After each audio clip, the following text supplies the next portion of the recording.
right, good morning. I think we're still working on some technical difficulties, but it's really our pleasure. We're really excited today to come and share with you. It's been quite a while. I want to say 2 years or so since I was last here to present on our biomedical prevention work, and so it's with a lot of enthusiasm we're here, and hopefully we'll be able to bring you up to speed and let you know what our next steps are. You're going to advance it over there? Okay. All right. So actually, while we're getting set up, so I wanted to just start out by sort of contextualizing where we are now relative to our historic investment in biomedical prevention. So I'll hold it this way. Okay. All right, so our biomedical prevention work actually predates even 2011. We were involved in the PQUAD study at the LGBT Center with Dr. Landowitz and others, and we have been supporting an NPEP program, so post-exposure prophylaxis, since 2011 at the LGBT Center and at Oasis Clinic. And then in 2013, in LA County, the PEP work group first formed and really brought together a lot of stakeholders in the community, organizing summits to really educate frontline providers and agency staff around PrEP and PEP, because it was relatively new, even though it had been approved by the FDA in 2012, to really bring folks up to speed and really, I think, increase buy-in and make sure people understood what the facts were and what the data was supporting it. And we really have valued that collaboration, and we really strongly encouraged all of our community-funded agencies to participate in those summits. And then in fall in 2014, so I guess, wow, it was actually almost 3 years ago, or 2.5 years ago, Carlos Vaco Matos and I came and presented our biomedical prevention framework to the commission. And then in March of 2015, we went to the Board of Supervisors to share with them to update them on the data around PrEP and PEP and how we needed to increase our efforts around implementing those services. And then in 2015, the Board of Supervisors passed a motion broadly supporting the improved access to PEP and PrEP in LA County. So once we were actually going back to 2014, we really started to talk more. The data was very compelling around the efficacy of PrEP. We started to talk to consumers, frontline providers, looking at the literature, and we really put together an informal assessment of what's limiting PrEP uptake. Like I said, it was approved in 2012, but yet we knew that a lot of folks were not accessing it or taking it. And so this slide just sort of describes some of the key barriers that we wanted to address. My animation is coming back to haunt me here. Okay, well, not working. Okay. I love animation, a little bit too much, I think. But so one of the main things was that there's a lack of knowledge about PrEP in the community. People, especially youth, in general, have a tendency to underestimate their HIV risk. There were perceptions about PrEP and PEP affordability and cost, perceptions which in some cases might be true. People are afraid to talk to their doctor about PrEP, talk to their doctor about their sexual behavior in general. I mean, there's a lot of stigma around that, particularly stigma around, can we keep going? Yes, please. Yeah, stigma around gender identity, and if you could stay there, okay. Stigma around gender identity and sexual orientation, stigma around sexual behaviors and sexuality in general, and stigma about PrEP, specifically to PrEP. And so these are all things that are contributing and part of the milieu in which people were talking about PrEP since its origins. And then in particular, we knew that there's a lot of medical providers who don't know about PrEP, and that's still unfortunately the case. And then doctors may have their own biases or anxieties around PrEP. So biases in terms of thinking that by providing PrEP to their patient, they may be actually increasing their risk behavior or condoning behavior that they think is not correct or immoral or something like that. Or their own anxieties about prescribing Truvada, for example. Like a lot of doctors have never had that experience before, and so they have their own sort of, own feelings and being uncomfortable prescribing it, and so those can interfere with people's access to PrEP. And then there's actually the reality of PrEP cost and affordability, especially for uninsured and underinsured individuals. And so sort of thinking through this assessment and what the barriers are in terms of limiting PrEP uptake, we realized that there were really three main areas where we needed to focus our work. So the first was, can you please forward? One more. So we wanted to make sure that we address consumers and prevention providers, making sure they had the best information available. Next, we wanted to make sure medical providers are aware of PrEP and PEP. And then last, we realized that there really needed to be a structural intervention. Can you forward, please? A structural intervention to make sure that there's a safety net there, to make sure there's providers who are ready and able to provide PrEP and PEP to high-risk clients. Next slide, please. So then our implementation strategy has had three main goals. The first was to increase consumer awareness of PrEP and PEP. The second was to increase medical provider awareness of these great interventions, their awareness and their use. And then last was to increase safety net options for people to access PrEP and PEP. And our target populations, can you forward it, please?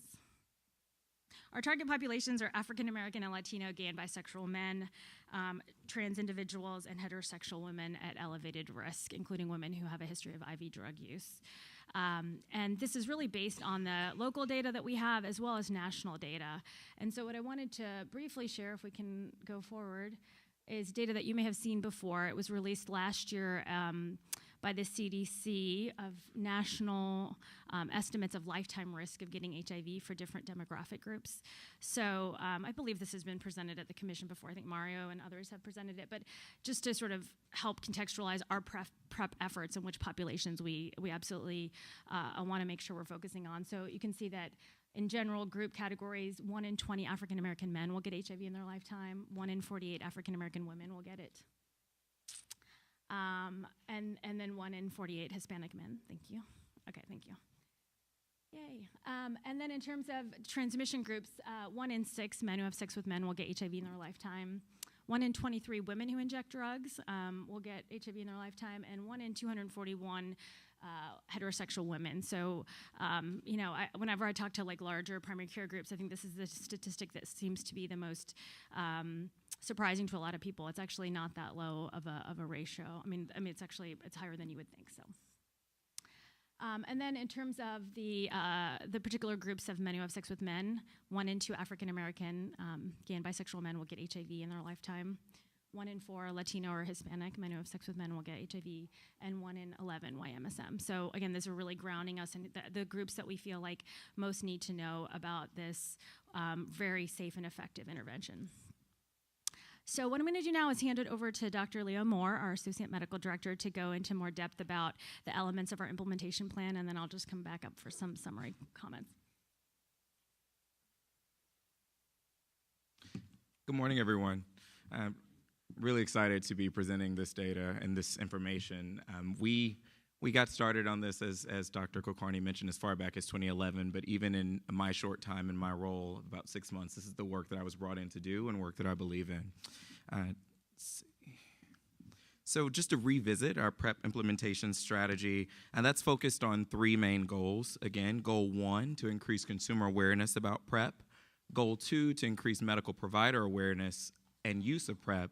And goal 3, to increase safety net access to PrEP. Dr. Kulkarni mentioned those target populations. So those include African American and Latino gay and bisexual men, trans women, and heterosexual women at elevated risk.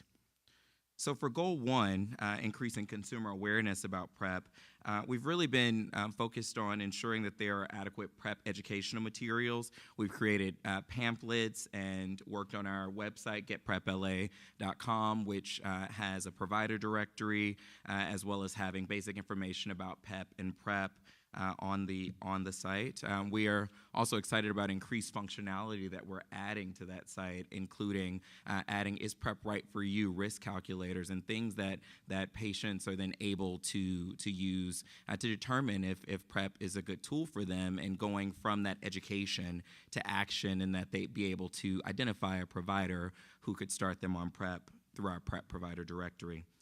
Doing direct outreach through community events and PrEP summits and forums, being involved in all the Pride events, having booths with interactive components, street teams, and branded T-shirts, and then having an overall social marketing strategy, recognizing that we're in the year 2017, where a lot of what people are learning is online and through apps and through that type of engagement. So this includes a mass and targeted market approaches in order to increase awareness, consumer awareness about PrEP. A little bit about getprepla.com.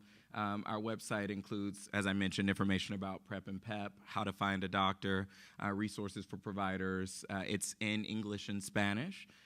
Also has LA County contact and information on insurance, and it's broken down by patients who may have insurance, don't have insurance, or are unable to get insurance based on their immigration status. So this is a screenshot of Get Prep LA. As you see here, Find a Doctor is right here on the left, and then Espanol here on the right. If they click on Espanol, the website converts completely to Spanish. And that's really important for us on all of the copy that goes out. Any of the material that goes out is in both English and Spanish, as we want to make sure that all of our clients are able to access the material and the resources that they need. A little bit more about our social marketing materials.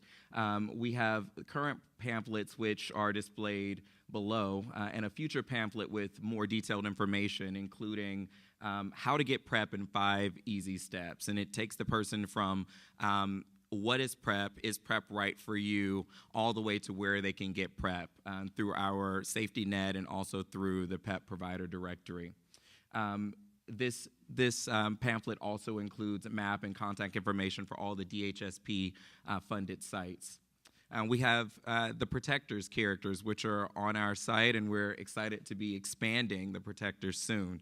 I won't give too much away about that, but we want to ensure that with our characters that they are representative of the populations that are at highest risk of HIV in LA County. So we continue to expand to make sure that our Protectors are reflective of this community. Our PrEP materials are available via online order, and you can email prepinfo@ph.lacounty.gov to order those pamphlets for your agencies or practices.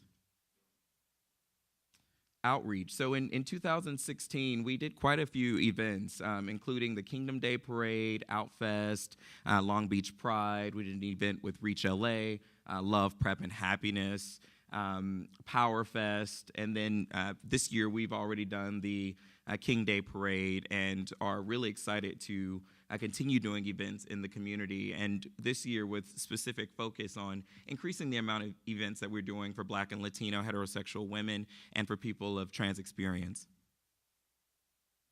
Our social marketing platforms. So we have a Facebook page, we have a Twitter, we have our getprepla.com website as well. And we've done a lot of print media, including billboards, advertising. We've sponsored different events, such as Outfest last year. We've done editorials in different magazines, done radio spots as well. So we really want to get this message out there as far as we can, because although we know that PrEP is not for everyone, everyone should know about PrEP and be able to make that choice for themselves. So one of the best ways is to be on as many social marketing platforms as possible and out in the community having real conversations with people. Goal number 2 is to increase medical staff awareness and use of PrEP. And so we're doing that through medical provider education. So I'm often out at different physician groups, myself and Dr. Kulkarni, speaking with the groups. We've also recently developed an online webinar that's available for 1 credit, and anyone can listen and view the webinar and get some great information about the science and how to manage patients on both PrEP and PEP. We've also created PrEP clinical tools that make it easy for providers to start offering PrEP in their clinics. As easy as checking off things on a list. It tells them exactly what medications to order and how much medication to provide at each visit. Want to make it as streamlined as possible for providers to encourage them to begin offering PrEP. We also have recently launched public health detailing, which is what I consider my baby. It's a project that I've been working on since starting this role, and we launched it on Monday. I'll tell a bit more about that soon. We also are doing PrEP 101 trainings for community prevention providers. We've been doing that for about 1.5 years, and those trainings are very well attended from members of the community and different agencies. And we've also been doing a lot of training of our own workforce, so training our disease intervention specialists or public health investigators, training our public health nurses, training staff just throughout the office who may not be directly involved in biomedical prevention, but they're an extension of our workforce. And so we've been putting together different ways to keep them abreast of PrEP and the research and the access points for PrEP in LA County. A bit more about the CME that I mentioned. It's available at the address below. It's 1 hour in length. If you like my voice, you'll hear it for an hour. And it just goes into enough detail for providers to hopefully feel comfortable at the end of it being able to start patients on PrEP. A little bit more about the PrEP clinical tools. We have our PrEP service delivery checklist, as I mentioned, and it goes through from a PrEP initiation visit to, which is that first visit that when a patient is seen and risk factors are assessed, and starting that patient on PrEP to a 1-month follow-up, and then their quarterly visits that they would have to maintain them on PrEP.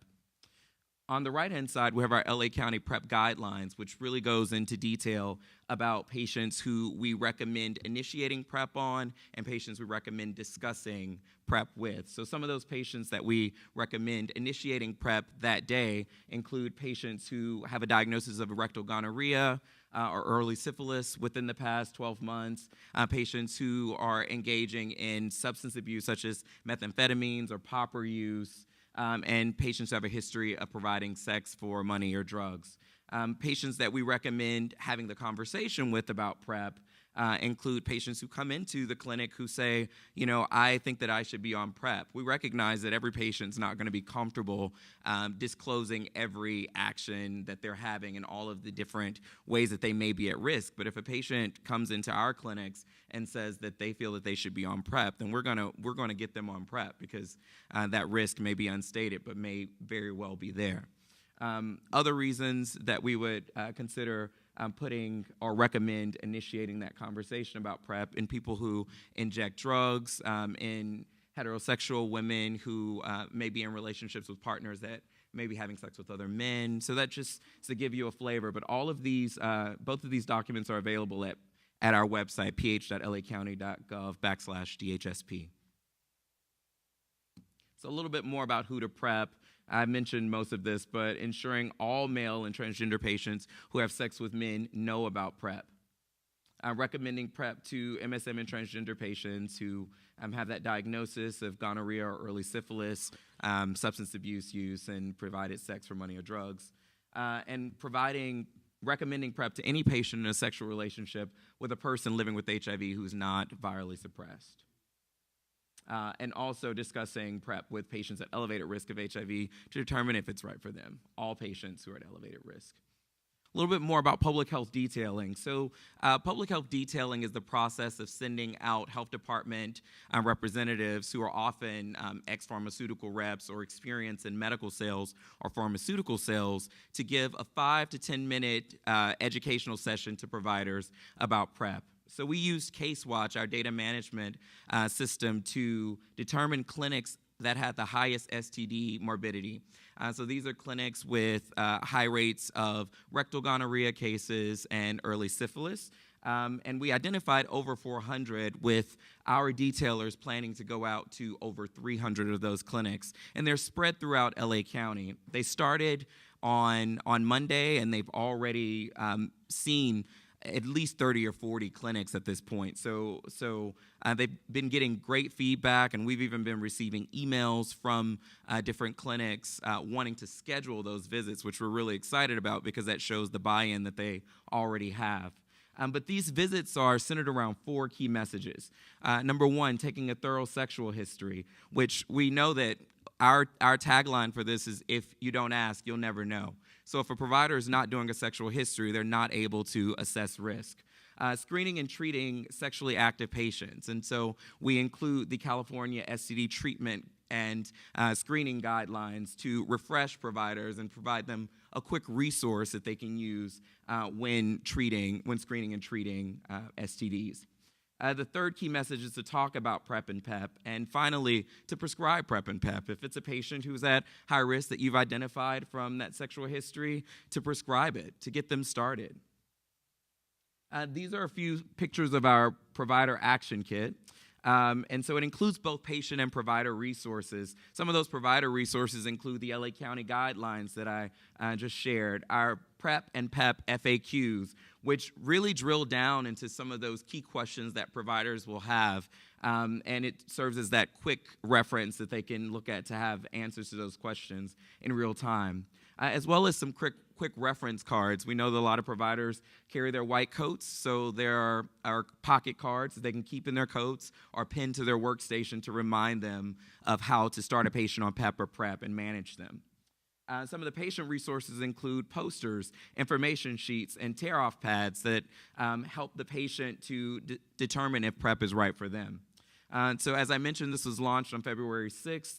Yesterday, we put out a press release about it, and we're really excited about this work. Some of the pictures on the left, the far left picture is a picture of the Public Health Action Kit closed. And then the picture on the right is of some of the different resources inside. The far right colored picture is of the STD treatment guidelines. And then those little cards are the triage protocol cards for PrEP and PEP. As well as a card that's for the front desk staff. We think it's extremely important for front desk staff at every clinic to know that PrEP is available in their clinic, that their providers are providing this service to patients, because many patients will call a clinic and ask that question, and if they're told no, then they'll find another clinic. And so that could be a missed opportunity for a patient who may not be willing to call around to every clinic. So we want to make sure we capitalize on every opportunity by ensuring that all staff is knowledgeable about the basics, at least, of PrEP and the availability and practices. Goal number 3, to increase safety net access to PrEP. So we have 5 STD clinics that are currently offering PrEP, 5 of our county STD clinics. And we've been very focused on increasing capacity of STD clinicians to identify patients at high risk of HIV and start them on PrEP as soon as possible. Our philosophy is that if the patient doesn't have any acute signs of HIV or absolute contraindications, we start the patient on PrEP that day. And that's the message that's communicated to all of the providers in our clinics, and a reminder that we share with them, because we don't want to miss or prolong the start of PrEP and make it a barrier that increases the risk of seroconversion. We are also working to eliminate as many barriers as possible to PrEP for the highest risk individuals in LA County. We have contracted community partners for PrEP and PEP, which are 9 agencies and 14 sites, increasing capacity of community providers to meet the need. We know that our STD clinics can start patients on PrEP, but it really is going to take the community being aware of PrEP, which is being aware and able to prescribe PrEP, which is where these community providers that are contracted through us come into play.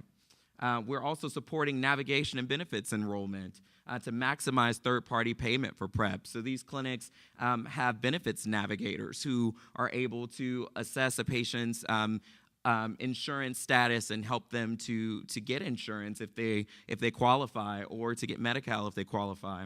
Also increasing PrEP patients' engagement in medical care in general.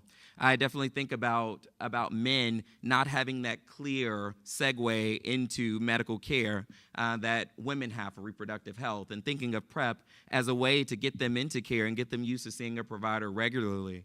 We know that a lot of young MSM who are diagnosed with HIV early haven't seen a consistent provider, and then have to then see a provider for the rest of their lives for a chronic medical condition. So trying to find ways to ease men into care, I think this is one great strategy for those who are at high risk of HIV.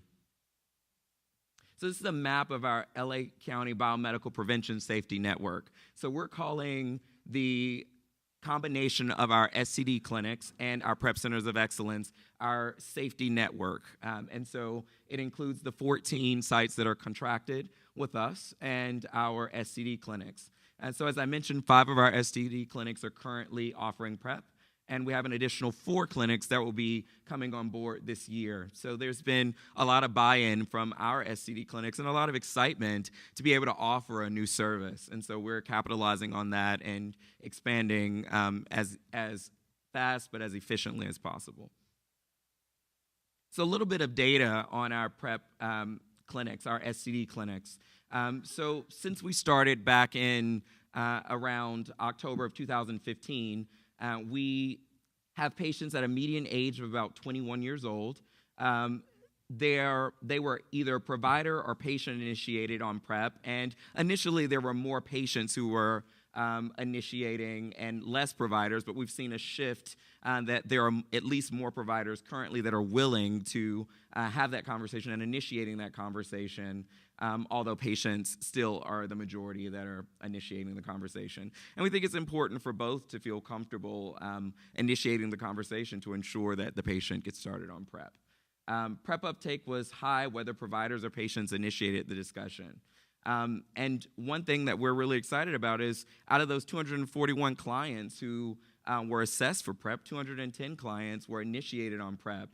They were followed up for, at median, 3 months and had a median 4-day adherence of four doses. So a 4-day adherence. Every time we see a patient, we ask them, how many doses of PrEP have you taken within the past 4 days? If they say they've taken 4 doses, then they have a 4-day adherence of 4. Our median 4-day adherence is currently 4. And one of the things that I've noticed anecdotally about our patients is that when we start them on PrEP, they're excited to get started. They feel pumped and motivated to stay on PrEP, and to be able to start on PrEP with no cost to them is a major motivator to at least start and take this seriously. And so we've seen our patients following up consistently, and we've seen our patients adhering and coming back in a time interval that makes it pretty clear to us that they are taking their medication.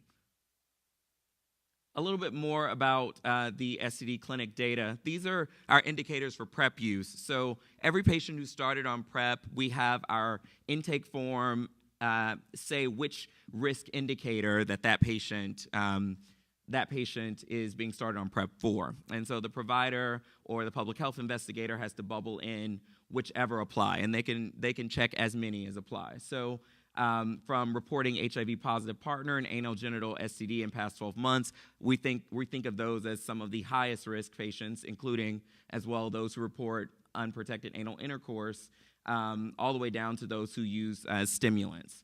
And so what we see is that many of the patients are at extremely high risk that are being started on PrEP. I know that there has been criticism in the past and concern for the worried well, but a lot of our patients are those who PrEP is crucial for in keeping them HIV negative. And so we see that for reporting HIV positive partner, there were about 24% of males who reported that, 33% who reported anal genital STD in the past 12 months, and 53% who report unprotected anal intercourse. And so I think that's extremely important as we think about risk factors. So our STD clinics have an evolving role currently. We're moving these clinics to a model with focus on identification and initiation of PrEP, and then referring to our PrEP centers of excellence or to a primary care provider. And we've really worked closely with our clinics and with the PrEP Centers of Excellence to ensure warm handoffs to the PrEP navigators at the Centers of Excellence. We are so invested in this that at our next STD CME, we're going to have the PrEP navigators there to meet the staff at our STD clinics who they would be speaking with, to ensure that they know the people on the other end of the phone. Sometimes that makes it easier to communicate with that other party and ensure that the patient gets that referral and connected. We're also providing a letter with a copy of the labs to the primary care provider as well, trying to make this transition as seamless as possible. As you can imagine, it can be very frustrating for patients to get to a clinic and essentially have to have everything reordered when they might have been ordered by another clinic within 2 weeks prior. So trying to minimize the amount of duplication of work and the frustration that patients may have. This is our LA County HIV Biomedical Prevention Framework. And so it's broken into 3 parts. The Clouds, which is our social marketing campaign and the work that we're doing on the web. And then our 3 medical homes, which are our Department of Public Health, STD clinics or health centers, centers of excellence, and primary care providers. And And then on the ground is our provider education, because we recognize that it's the foundation of ensuring that these different clinics are able to prescribe PrEP comprehensively and have that cultural competency lens that's important to ensure that patients receive optimal care. So I wanted to draw your attention specifically to the arrows here, from our DPH health center to the primary care provider, and from our health centers to centers of excellence. And the centers of excellence can then either keep the patients or refer them to the primary care providers. And so our DPH health centers do HIV and STD testing and treatment. They do PrEP, and we'll be doing PEP soon. We're working on adding that service, as well as referring to our centers of excellence or to primary care providers. And then the centers of excellence do a host of services: the HIV and STD testing and treatment, PrEP services, primary medical care services, and mental health and substance use treatment and referrals, which we recognize that that's extremely important in our population, as well as ensuring that they get the social services referrals that they need, that they get access to housing, because we know that housing is healthcare, right? And we know that if a patient has food instability or housing instability, then medical care falls that much further down the totem pole. And lastly, our primary care providers. So as we're adding more providers to our directory, we're referring more patients to providers that are within their health insurance network, and that's only going to be supported more by the public health detailing. So a little bit more about our HIV biomedical prevention contract. So this is probably our biggest financial investment in awarding these 10 agencies to provide PrEP on a fee-for-service model. So we have a commitment to creating a sustainable system that relies on multiple payer sources to fund PrEP. There's no way that DHSP can fund PrEP for LA County alone. So it really relies on having those multiple payer sources to ensure that we optimize the funds that we have to reach the most patients that we can. So the goals of our biomedical prevention contracts include improved access to PrEP and PEP medical services for the county's highest risk residents, improving access to PrEP and PEP navigation services for the county's highest risk residents, and really focusing on those who are uninsured and underinsured, patients who are new to PrEP, ensuring that we increase the number who are engaged in regular medical care. PrEP is the beginning of care for a lot of patients who don't have a provider, and so getting them linked in through PrEP and then getting their preventive screenings that they need to stay as healthy as possible.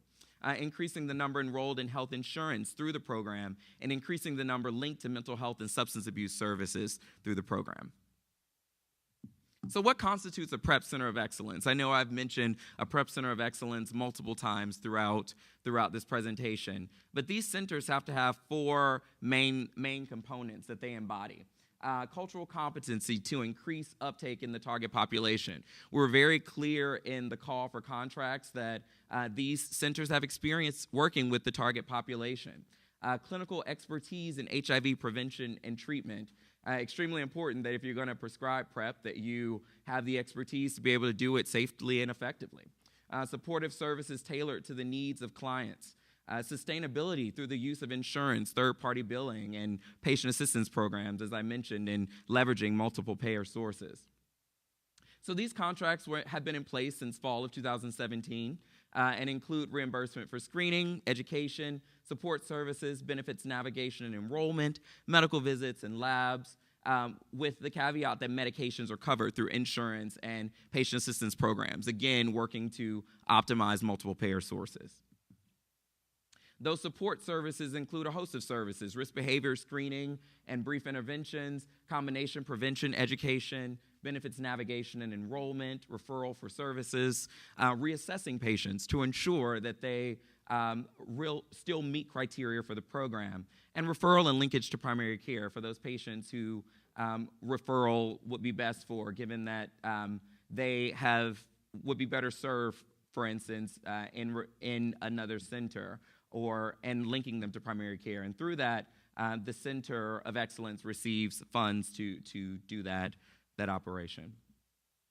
So sustainability, some of the key principles. All clients must have an income level of less than 500% of the federal poverty level, and they must also be an LA County resident. Some of the service elements include medical services versus non-medical services. So medical services are only provided to patients who are uninsured or underinsured and clients who are eligible for medical service that will be billed to DHSP. The non-medical services are for clients who are eligible regardless of insurance status, but they have to have an income level of less than 500% or equal to 500%, and they must be an LA County resident. This is a little bit of the data from our Centers of Excellence, their enrollment to date. And so we are presenting this data in aggregate form.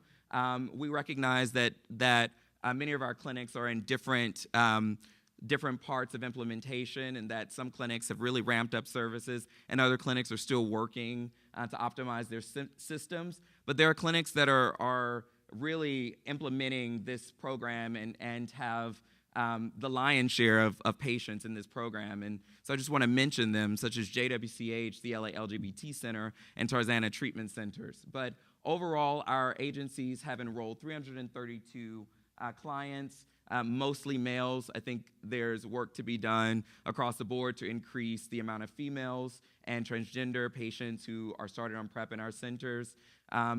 Race and ethnicity, about 145 are Latino, 110 who are white, and 44 who are black. And I think that there's also room there for us to increase the amount of black MSM and heterosexual women who are started on PrEP. So although we're presenting this data in aggregate form, currently all of the sites are aware that we plan to break this data out by site in the future to encourage sites to increase the number of patients in the target population. These contracts were put in place to ensure that those patients who are at highest risk in LA County are started on PrEP. With that, I'm going to turn it back over to Dr. Kulkarni. Thanks.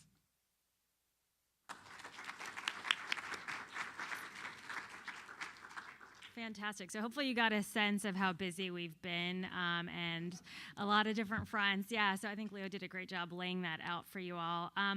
So what I'm going to do before we wrap up is just give you a little overview of how we're trying to evaluate our efforts. So we're putting a huge investment into increasing awareness and use of PrEP in the county. And so one of the big efforts we also have is trying to make sure that it's actually making a difference. And so wanted to share with you one of our main ways we're evaluating PrEP uptake in LA County. So we are So to take a step back, there have been a couple of different efforts that have been made. So the California HIV Research Program had a big survey in 2015. Some folks in the room here were involved in that, like looking at PrEP use in the whole state.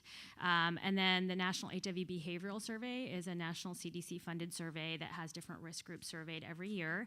In 2014, there were some questions that were asked about PrEP. And so that gives us some sense back in 2014, 2015 of PrEP use. But we know this has changed a lot, even since 2015. And so we really felt like we needed more up-to-date and continuing to get up-to-date information on what is the PrEP use by different groups. And so what we've decided to do is do cross-sectional surveys using meetup apps. And we've had really short surveys, about 10 questions. About 5 questions are demographics, and 5 questions are asking people about, do they know about PrEP? Are they willing to use PrEP? And are they actually taking PrEP? And so our idea is to really paint a picture of what's the current use right now in LA County of the surveyed population, and then how is that changing, and where are the gaps? Where should we be responding? And so it's not incentivized. It's a quick 10-minute survey. These are the little ads that pop up on the different apps. And fortunately, within a week, we usually get over 1,000 people who are willing to do this survey without any kind of incentive. And so it's actually a really great way of getting quick data. We do also have a supplemental survey. So for certain folks in key demographic groups, if they respond their certain demographics, they'll actually be told they could also do an incentivized survey, which is much longer, but it actually is specifically geared to getting their feedback on our Protectors campaign, our social marketing campaign. And so to see, have they seen it? What is their reaction to it? Has it made them more likely to actually learn more about PrEP or get PrEP? And so those are the 2 main things we're doing to try to evaluate how our work is affecting our residents.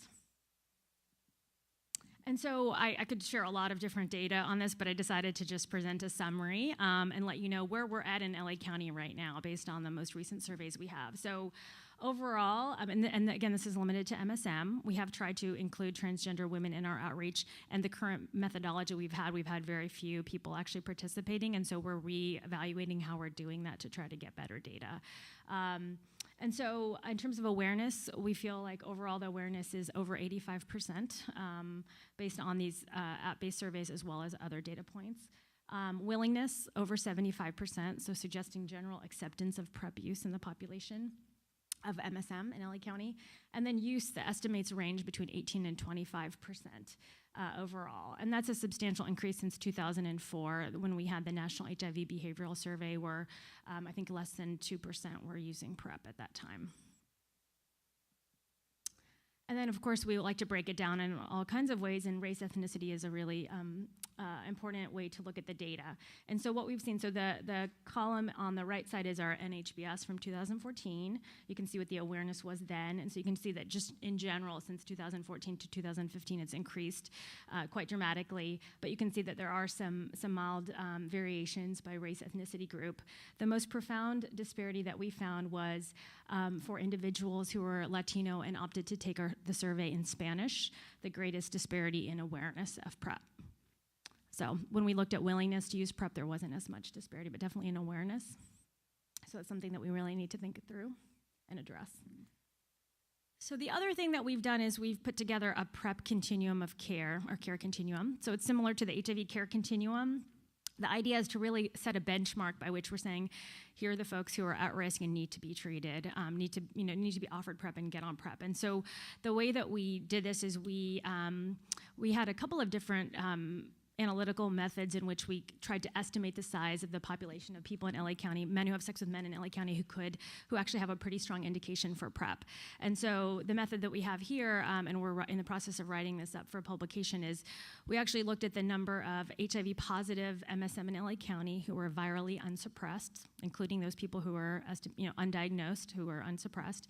And then we took the National HIV Behavioral Survey data on the average number of sex partners of HIV positive MSM. We apply that to that number and then did some deduplication, assuming that there's some overlap of sex partners. And so these are people who are having sex with HIV positive unsuppressed individuals, so definitely an indication for PrEP.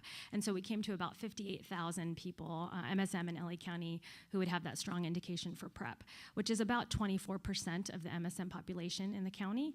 It's actually very similar to the number that the CDC came up with. They estimated that 22% of MSM in the nation have an indication for PrEP, so not that different from that.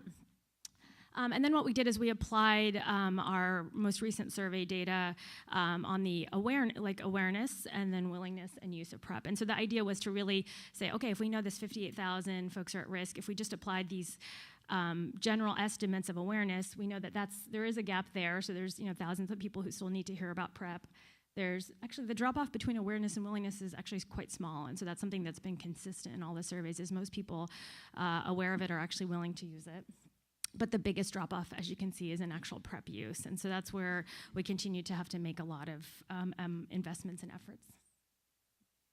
So I wanted to end with just a case. I do my clinic at Curtis Tucker in Inglewood, and I often come back from my sessions at the Std Clinic, and I tell Mario and others about different patients I've seen, and he recommended I include a case just to give you a sense of a lot of us do direct client care, but sometimes it's good to kind of think of a case that really symbolizes a lot of the barriers that are out there. And so this particular patient I thought really did for me. So I had a 20-year-old African-American patient, male patient who lives in Antelope Valley, but he came down all the way to Inglewood because he's couch surfing at a friend's place right now.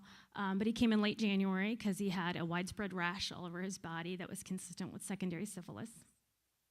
He had originally actually gone to another clinic in Inglewood 2 weeks before that because he saw that he had the rash, and they properly told him that he did have secondary syphilis. They ordered labs, his RPR, HIV, and they did do gonorrhea and chlamydia testing, which was good.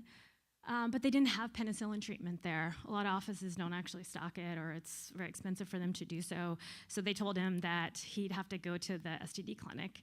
But it took him about 2 weeks to do that because he's got a lot going on in his life. Like I said, he doesn't have a stable place to stay. He didn't want his family members to know he had to go to the clinic, and so he's trying to find a good time when he had some privacy and he had a ride to go to the clinic. Fortunately, he did come in, and he actually brought his partner with him as well. So they are not necessarily they're not necessarily monogamous, and they were open about that, but they're partners. And his partner is also a 20-something-year-old African-American man who had a previous history of syphilis last year, and then he also was starting to have signs of secondary syphilis. So I was really glad that they came in that day, and I, with each of them separately, had a conversation about, what are you doing to protect yourself from STDs? What are you doing to protect yourself from HIV? And I don't think anyone had actually ever asked them that question before, just based on the reactions I got, that they really had to think about it, and each of them had a slightly different answer, but unfortunately, neither of them had heard of PrEP. So, but they were incredibly interested and motivated. Like when I told them about it, it was like a light bulb going off, particularly in my first patient's eyes. I could see that going on because he had had a friend who had a diagnosis of HIV last year. And so I wanted to start PrEP that day, but they both were kind of in a little bit of a rush, and so we agreed they'd come back in a couple days when I was going to be back. They didn't show up, and so I called them myself on my cell phone just because I felt very, I'm fortunate to have a little bit of more protected time than your average clinician, so I had time to do that. And yesterday I got a call back that they're supposed to come in this afternoon, so hopefully they will. So please, fingers crossed.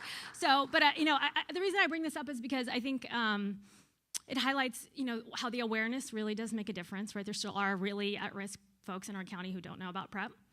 There's providers who don't know about PrEP, and, the doctor he saw luckily diagnosed syphilis, which some doctors miss, unfortunately, still. The doctor didn't have penicillin, so couldn't treat him right away, so he's still infectious. And the doctor didn't know about PrEP, didn't tell him about PrEP, so there's still a gap there that we really need to address, and more providers knowing about PrEP. And then the last thing being that we have to make sure to support our safety net options where we are more flexible with having people come in when it's the good time for them, making those phone calls, doing that follow-up and personalized care, which may not be as integrated into some of the larger primary care clinics. And so there really still is a need for our safety net options to take care of some of our highest risk residents. So with that, I wanted to just acknowledge so many people in our office have been critical to all of our efforts around PrEP and PLEP implementation. And so you can see 6 sections of our office have been working on this. So just a shout out to all of them, and a lot of them are in the audience, so thank you.